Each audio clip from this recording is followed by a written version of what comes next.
معزز سامعین اکرام، السلام علیکم۔ لمحے فکر، میں آپ کا اپنا یوسف بابا۔ آج کا عنوان کمپٹیٹو ایگزامز اور ہماری ذمہ داری۔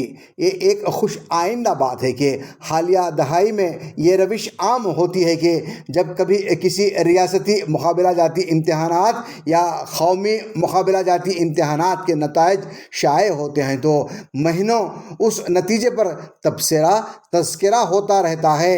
امتحان میں کتنے مسلمان کامیاب ہوئے اور ان کا تعلق کس ریاست سے ہے، اس کی تفصیلات بھی اخبارات میں شائع ہوتی رہتی ہیں۔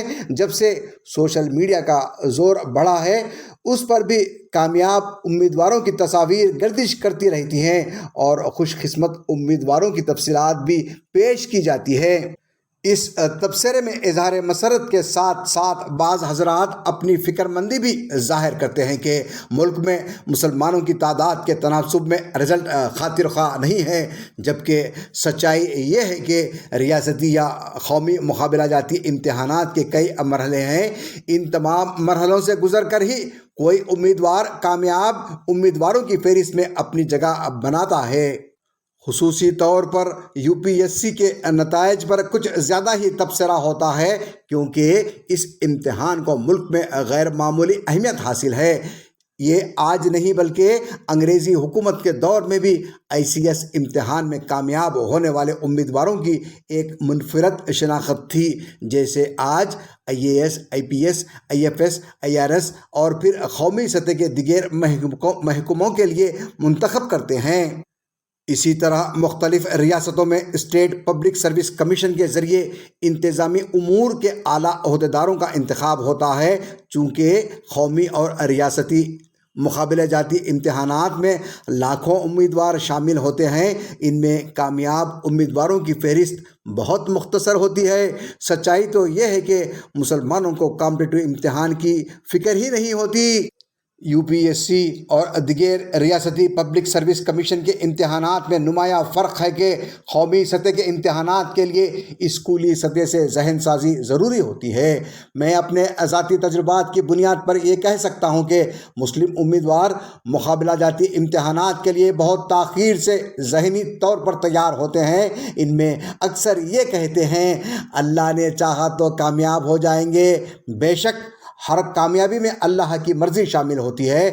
ہمیں اس حقیقت کو بھی قبول کرنا چاہیے کہ اللہ اسی کی مدد کرتا ہے جو عملی طور پر اپنی کامیابی کے لیے جدوجہد کرتا ہے، جو عیش و آرام اور آسانی کی زندگی چھوڑ کر اپنے مقاصد کی طلب میں مضطرب اور سرگردہ رہتا ہے، وہی اپنی منزل کو پہنچتا ہے۔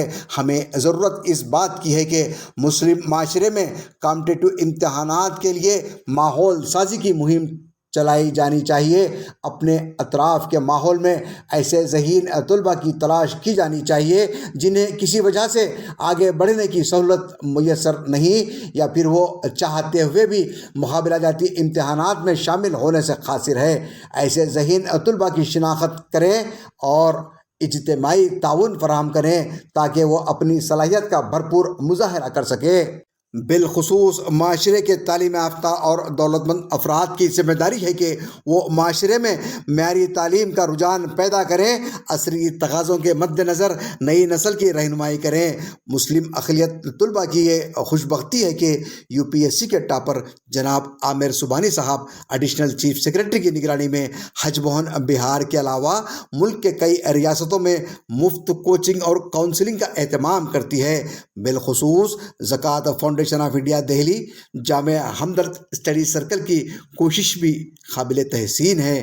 بمبئی حج بہن اور جنوبی ہند کی ریاستوں میں بھی کئی تنظیموں کے ذریعے مفت کوچنگ کا اہتمام ہے۔ اس کے باوجود مسلم معاشرے میں کمپٹیٹو امتحانات میں شامل ہونے والے امیدواروں کی تعداد قابل اطمینان نہیں ہے۔ مسلم طلباء کے اندر کمپٹیٹو امتحانات کے لیے سنجیدگی اور مصمم ارادہ ہونا چاہیے۔ ہر سال کامیاب ہونے والے طلباء کی تاریخ اور انٹرویوز کا مطالعہ کریں۔ ہر کامیاب امیدوار اس حقیقت کو اجاگر کرتا ہے کہ اس نے اپنی کامیابی کے لیے روزانہ کتنے گھنٹے مطالعے کے لیے مختص کیا اور کس سنجیدگی سے اس کی تیاری کی۔ اس سال UPSC کے ٹاپر شبھم کمار نے اپنے انٹرویو میں ایک بڑے پتے کی بات بتائی۔ وہ گزشتہ 6 ماہ سے سوشل میڈیا سے دور رہے کہ سوشل میڈیا پر کنفیوزنگ میٹیریل کی بہتات ہوتی ہے، جبکہ سول سروس امتحان کے تقاضے کچھ اور ہیں۔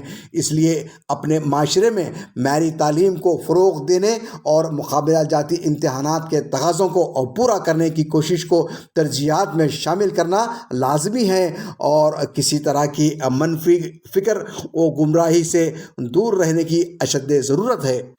اس سال کے سول سروس امتحان میں ہمارے متحدہ ضلع محبوب نگر سے ایک مرد اور ایک خاتون امیدوار منتخب ہوئے۔